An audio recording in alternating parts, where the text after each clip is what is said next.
Bienvenidos al espacio de historia de France 24. Mi nombre es Lluís Muñoz.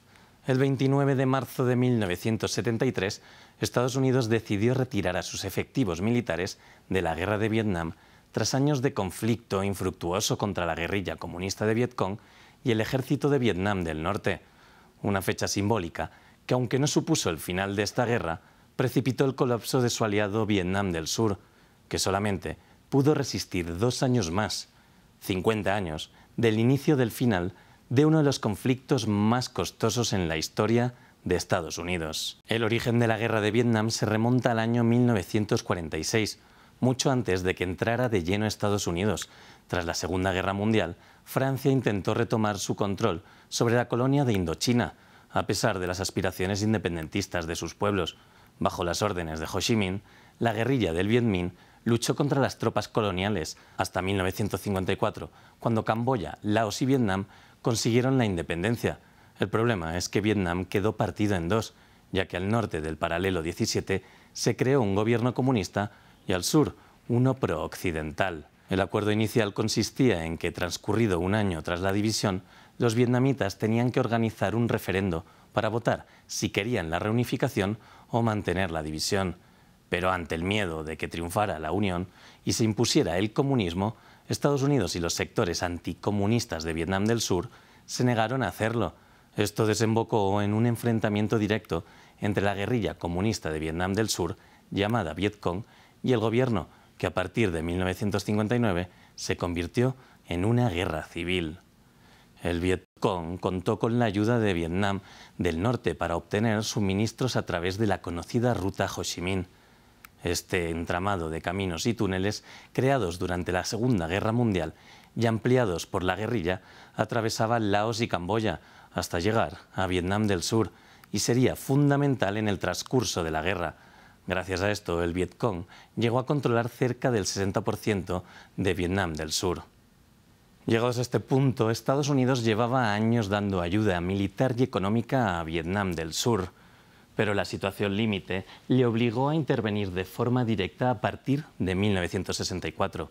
Esta intervención se hizo tras el incidente del Golfo de Tonkin, un supuesto ataque a un barco estadounidense que nunca pudo ser demostrado. Estados Unidos comenzó a enviar decenas de miles de soldados a Vietnam, alcanzando un pico de 539.000 en 1968. La superioridad estadounidense hizo que en poco tiempo se recuperase una buena parte del territorio. Sin embargo, estos militares no estaban preparados para sufrir la guerra de desgaste que les plantearía el Vietcong, en un terreno tan hostil como la selva vietnamita. La guerrilla comunista incrementó su poder gracias al apoyo militar de China y la Unión Soviética. Además, evitaba cualquier tipo de enfrentamiento directo con los estadounidenses y aprovechaba la red de túneles y caminos para realizar ataques sorpresivos que dejaran el mayor número de víctimas. Los muertos se contaban por miles, y mientras la paranoia crecía entre el ejército estadounidense, los altos costes de la invasión dispararon la impopularidad de la guerra. En esto tuvo mucho que ver la televisión.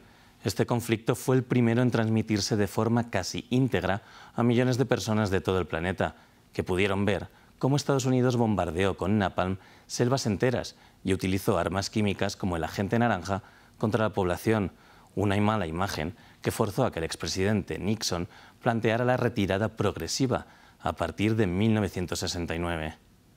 Mis compatriotas estadounidenses, estoy seguro de que pueden reconocer por lo que he dicho que realmente solo tenemos 2 opciones abiertas si queremos poner fin a esta guerra. Puedo ordenar una retirada inmediata y precipitada de todos los estadounidenses de Vietnam sin tener en cuenta los efectos de esa acción, o podemos persistir en nuestra búsqueda de una paz justa a través de un acuerdo negociado si es posible. A pesar de este mensaje, Nixon se propuso terminar con la ruta Ho Chi Minh y emprendió una campaña secreta de bombardeos masivos contra Laos y Camboya.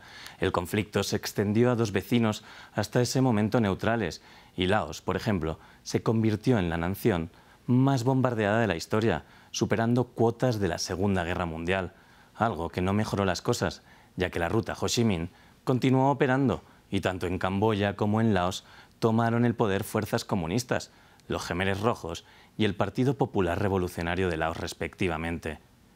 Llegado a este punto, a Estados Unidos solamente le interesaba que Vietnam del Sur resistiera lo máximo posible a través de una ayuda económica y armamentística, por lo que firmó los Acuerdos de Paz de París para oficializar su salida en 1973. Sin embargo, esto fue una sentencia de muerte para el gobierno de Saigón, que se vio incapaz de resistir frente a las ofensivas del Vietcong y del ejército de Vietnam del Norte. La falta de disciplina y moral entre las filas survietnamitas hizo que la guerra apenas durase 2 años más, hasta que el 30 de abril de 1975 las fuerzas comunistas llegaron a Saigón.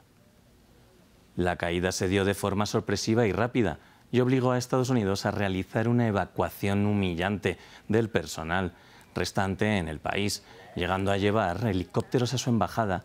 Tras esto, Vietnam quedó unificado en un país bajo mando comunista y Estados Unidos sufrió uno de los mayores reveses militares de su historia, haciendo que durante varios años Washington se replegara en el panorama internacional. Con esto concluimos. Gracias por compartir y comentar estas historias que las encuentran en los programas de France24.com.